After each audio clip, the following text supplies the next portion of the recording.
What's up, guys? Cheeseburger07 here. Just taking the bike out for a quick jaunt. This is actually a redo of a vlog I made about 2 minutes ago because I got stuck behind a freaking horse trailer. So, just gonna circle this park. This is Beaver Creek State Park. It's a nice little park too. Me and my girlfriend like to walk the trails. But, yeah. Okay. Yeah, just taking the bike out because I gotta do an oil change. So I gotta get the oil heated up. Whoa! That is a big hole. Anywho. So, taking my bike out for a quick little spin. I figured I'd just start the thing out going through the park. That's kind of cool. Alright, I am not waiting for any cars because I'm done dealing with slow people. Alrighty, watch this. It's a one-lane bridge. This is the worst, absolute worst one-lane bridge ever. I hate one-lane bridges. Okay, now we're off. Alrighty, guys.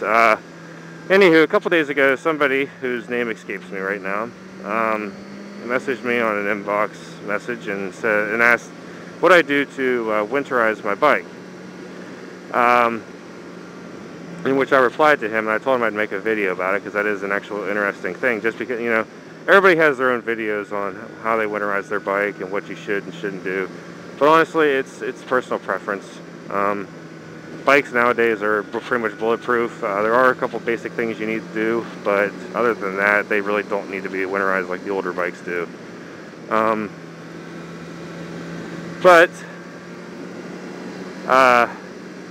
Basically, winterizing your bike, for me, winterizing my bike, consists of a couple things.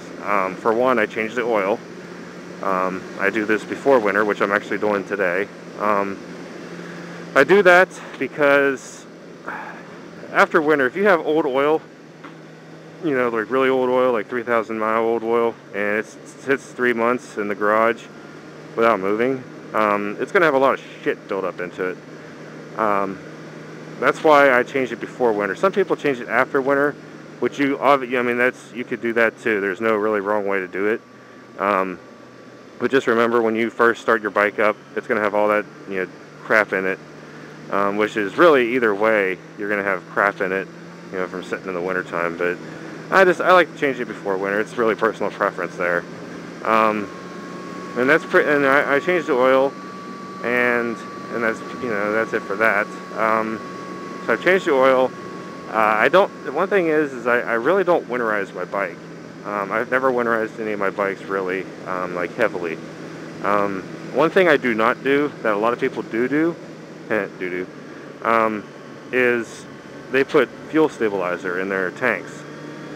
I'm not really fond of fuel stabilizer just because of what I do in the wintertime. I happen to take my bike out a couple times in the wintertime, and I've heard just bad stories about how bikes have run like shit with stable in them.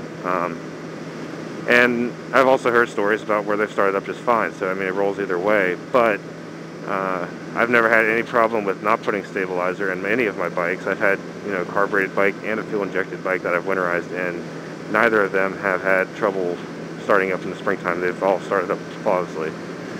I probably jinxed myself now, but anywho, so I don't put stabilizer in it. I just kind of, I fill the tank up. Make sure, if I go out in the wintertime, I always fill my tank up before I go home, because rust does tend to build up in tanks. So you want to keep a full fuel tank. Yeah, definitely want to do that. It's just so it prevents rust from forming. Another thing I do is I will give my bike a good wash and wax, clean the chain up, because there's a whole bunch of stuff on the chain. You want to make sure that's kind of clean.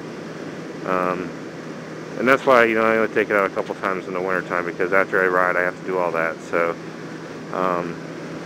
but yeah, that's pretty much it as far as maintenance goes.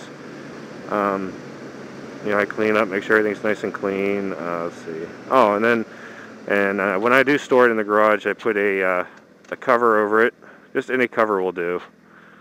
So one thing that I like to do that, you know, I've heard some people do, but I'm not really sure, is I put a piece of cloth in each of my exhaust pipes. Well, or my older bike, it was just one exhaust pipe, but I put a piece of cloth in my my exhaust pipes because I've heard stories about mice and rats getting in your exhaust and nesting there, and it's just something extra that it takes 2 seconds to do. So, so I do that.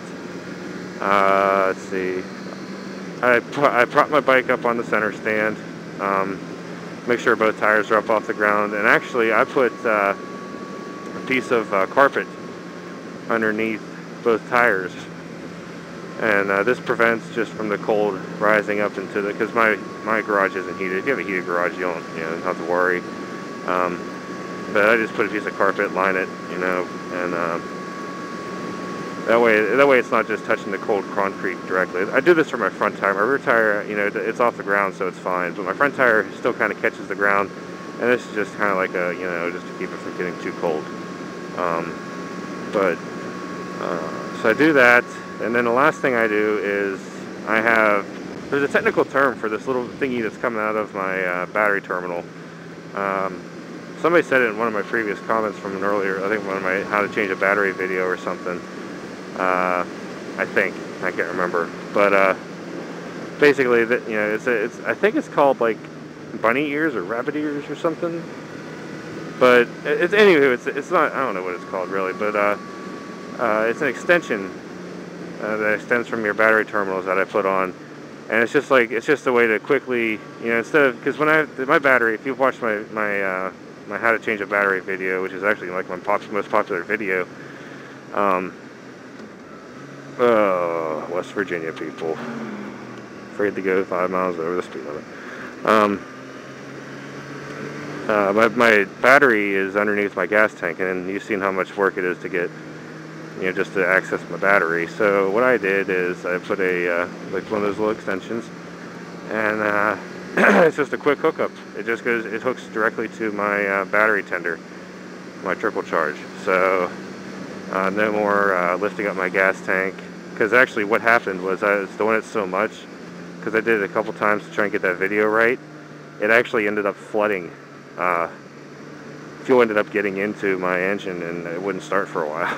So I try to lift my gas tank up as much as less as possible. But I don't remove my battery at all, unless it's I do, but it's only for like a month. I do it in right as soon as riding season's over, like in December. The month of December is really when my battery is completely out of my bike, and it's inside the house. Because that is it's actually January, really, because January is the coldest month as far as where I live. So I tend to keep that in the house, because in January there literally is no day to ride. I've never seen a day in January to ride.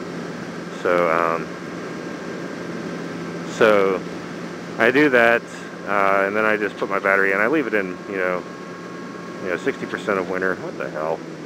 And that is pretty much it. So I'm going to head home now, and this video is pretty much dragging on. So yeah, guys, I'll be making a couple more videos here. I got a rant video coming up here in a couple days. I'll probably post it. And so alright, guys, be safe out there. This time of year it sucks because people are even even less attentive to bikers than they are in the summertime. So for you northerners, ride safe, and we'll see you guys down the road.